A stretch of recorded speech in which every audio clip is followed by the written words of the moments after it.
Here is the English translation of the Vietnamese passage you provided. I stepped into the engine room with a tray of food, wondering what had caused Mimi to skip a meal this time. He was a very dedicated person, taking his job as a spaceship engineer seriously. Sometimes that meant working long hours, hunched over the ship's complex systems. "Meal time," I called out, but there was no sign of green tentacles in the main room. I didn't want to fumble around guessing which way he had gone either. "Thanks," Mimi's voice came out gruffly from my right. I followed the sound of someone rummaging in a toolbox, and finally found Mimi perched on one of the many conduits, an open electrical panel in front of him. Wires stretched everywhere, most of them bundled neatly with twist ties to expose the problem area. Mimi gripped tools in several tentacles, looking like a grumpy octopus digging through the toolbox for more implements. I wasn't sure what pipes he had climbed to get there, dragging the toolbox up to head height with him. "Hey," I said. "Where do you want the food?" There was nowhere flat enough on the curved pipes next to him. "Oh, there," Mimi gestured with a mini welding torch toward a reasonably level surface on the engine casing, about knee-high. "I'll eat later." I set the tray down. "Hope you can take a break soon. This one's pretty good, barbecue from Planet G with some kind of shrimp sauce and frilly." "Yeah," Mimi replied absently. "The sauce is good, but the flavor lingers." "It does." I fished a stick of gum out of my pocket, deciding I didn't want that flavor to linger with me all night either. Mimi was probably too busy to notice, but it was polite to offer. "Want some gum after you eat? It's mint flavor." We'd had the "this is food you don't swallow" conversation before, so it was all about the flavor. Not everyone on the ship liked mint. "That's the cold one, right?" "No thanks." Mimi shoved the tools around a bit and then let out a heavy sigh that seemed to deflate him. I moved closer to get a better look, trying not to breathe too much minty air at him. "What's the problem?" I spotted a wire sticking out of the bundle with its sheath stripped off and the strands twisted flat. "A silly problem," Mimi said, starting to put the tools back in the box.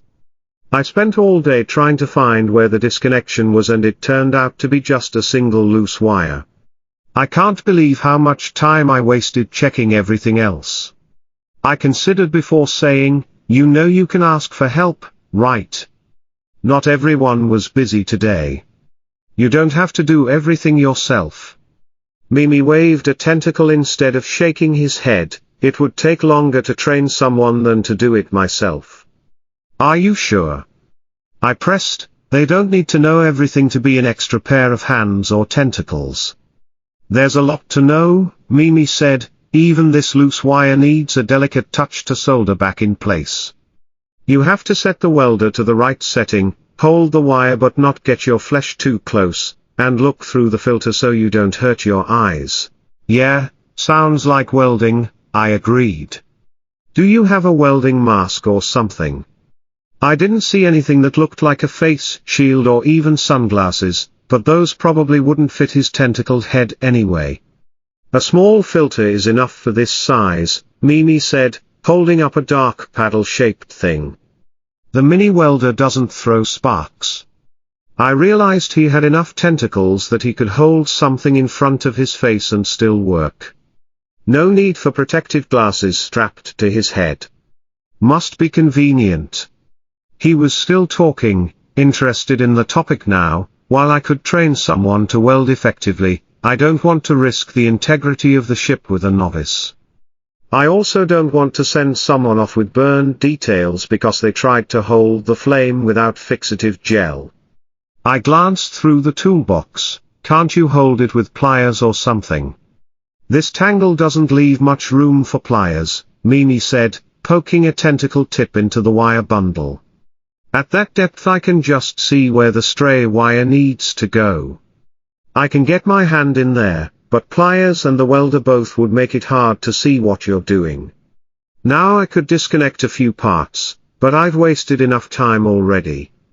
I'd rather just stick it, weld it, and be done. But of course I used up the gel in this box. He tapped the toolbox with the welder, looking annoyed. Want me to go get some for you? I asked. Where is it? Oh, it would take too long to explain, I'll just get it myself. Wait, what about?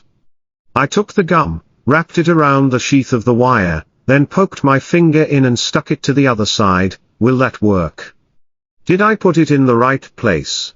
Mimi was silent long enough that I started to worry the gum was bad for the wire sheath or might explode around alien welding tech. I should have probably asked first, but then he raised the welder without a word and held up the viewing filter. I looked away while the welder glowed and sizzled. There, I turned back to see him putting the tools away. Did it work? Thanks. Awesome, I grinned. Want me to peel the gum off or is it still hot there? Mimi waved a tentacle in refusal. No, it's definitely too hot. I'll get it after I eat. Alright, can I at least carry this down for you? I lifted the toolbox. Mimi sighed. Okay, thanks. He climbed down the pipes, his suction cups popping softly. That would certainly be difficult to do with the toolbox. You know, I said, setting it down near his food, even Eggskin isn't the only one on the ship who knows basic first aid. If they got hurt, we wouldn't panic because they're the only one who knows medicine.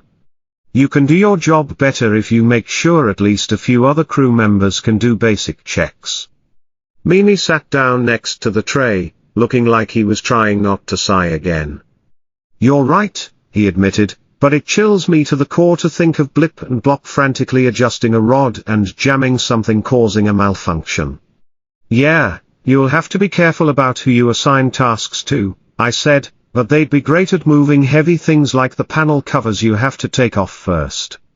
Mimi scooped a mouthful of food. Sure, as long as they follow instructions and don't touch anything else. I'm sure they can do that, I smiled. If you need wires cut or packets opened, Zed and Trilly would be happy to do that with their pincers. I can reach high things and paint would make a great heat sink lying next to overheating parts. Right, I've thought of that before, Mimi said, she'd love that. Who needs thermal wraps or cold-blooded accessories when you can nap in the engine room? She would totally do that. Mimi scooped more food, but no letting the cat in here. I know that creature likes warm things and it'll make the overheating worse. You're absolutely right, no cats in the engine room, I nodded, crew members only. Mimi waved a tentacle and mumbled something about making a list of training possibilities after eating. I let him eat, wishing him a good meal before leaving with a smile and a stick of mint gum.